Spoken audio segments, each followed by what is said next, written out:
حضرت سیدنا امام حسن بصری رحمۃ اللہ علیہ بیان کرتے ہیں، جب اللہ عز و جل نے حضرت سیدنا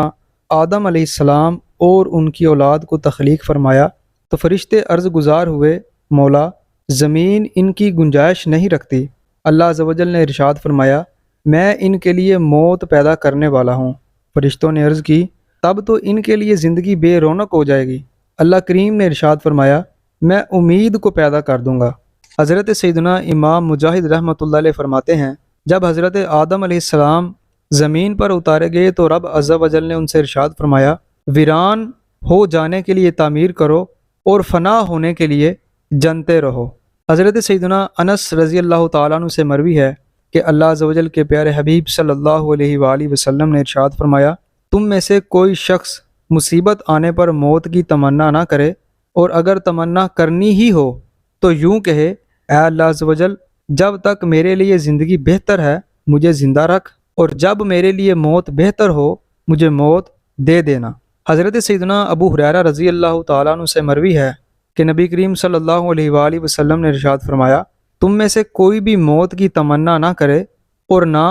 وقت سے پہلے مرنے کی دعا کرے، کیونکہ جب کوئی شخص مر جاتا ہے تو اس کے اعمال کا سلسلہ ختم ہو جاتا ہے، اور مومن کے لیے لمبی عمر ہونا بھلائی ہے۔ اسی طرح حضرت ابو ہریرہ رضی اللہ تعالیٰ عنہ سے مروی ہے کہ نبی کریم صلی اللہ علیہ وآلہ وسلم نے ارشاد فرمایا، تم میں سے کوئی بھی موت کی تمنا نہ کرے، کیونکہ اگر وہ نیکوکار ہے تو لمبی زندگی جینے میں نیکیاں زیادہ ہوں گی، اور اگر بدکار ہے تو ہو سکتا ہے نیکیوں کی طرف لوٹ آئے۔ حضرت سیدنا جابر بن عبداللہ رضی اللہ تعالیٰ عنہ سے روایت ہے کہ نبی کریم صلی اللہ علیہ وآلہ وسلم نے ارشاد فرمایا، موت کی خواہش مت کرو، کیونکہ آخرت کی ہولناکیاں سخت ترین ہیں، اور یہ خوش بختی کی بات ہے کہ اللہ عز و جل کسی کو لمبی عمر عطا فرمائے، یہاں تک کہ اسے توبہ کی توفیق عطا فرما دے۔ حضرت سیدنا انس بن مالک رضی اللہ تعالیٰ عنہ فرماتے ہیں، اگر مصطفیٰ جان رحمت صلی اللہ علیہ وآلہ وسلم نے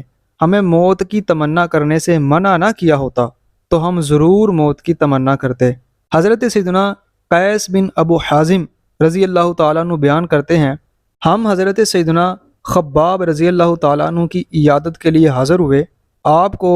جنگ میں زخمی ہونے کے سبب 7 جگہوں سے داغا گیا۔ آپ فرمانے لگے، اگر سرکار دو عالم صلی اللہ علیہ وآلہ وسلم نے ہمیں موت کی دعا مانگنے سے منع نہ کیا ہوتا تو میں ضرور مرنے کی دعا کرتا۔ اور حضرت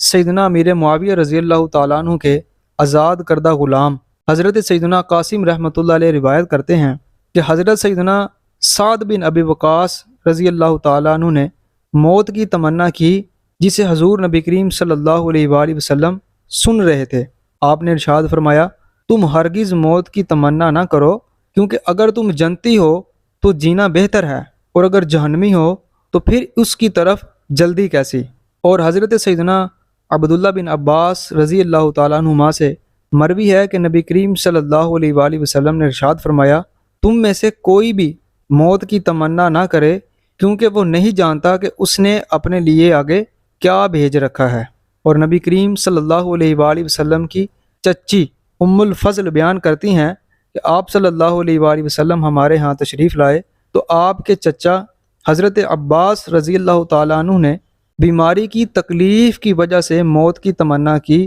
تو آپ صلی اللہ علیہ وآلہ وسلم نے ارشاد فرمایا، چچا جان موت کی تمنا ہرگز نہ کریں، کیونکہ آپ نیکوکار ہیں، تو زندہ رہنا اور اپنی نیکیوں میں اضافہ کرتے رہنا آپ کے لیے بہتر ہے، اور اگر گناہ گار ہیں تو جینا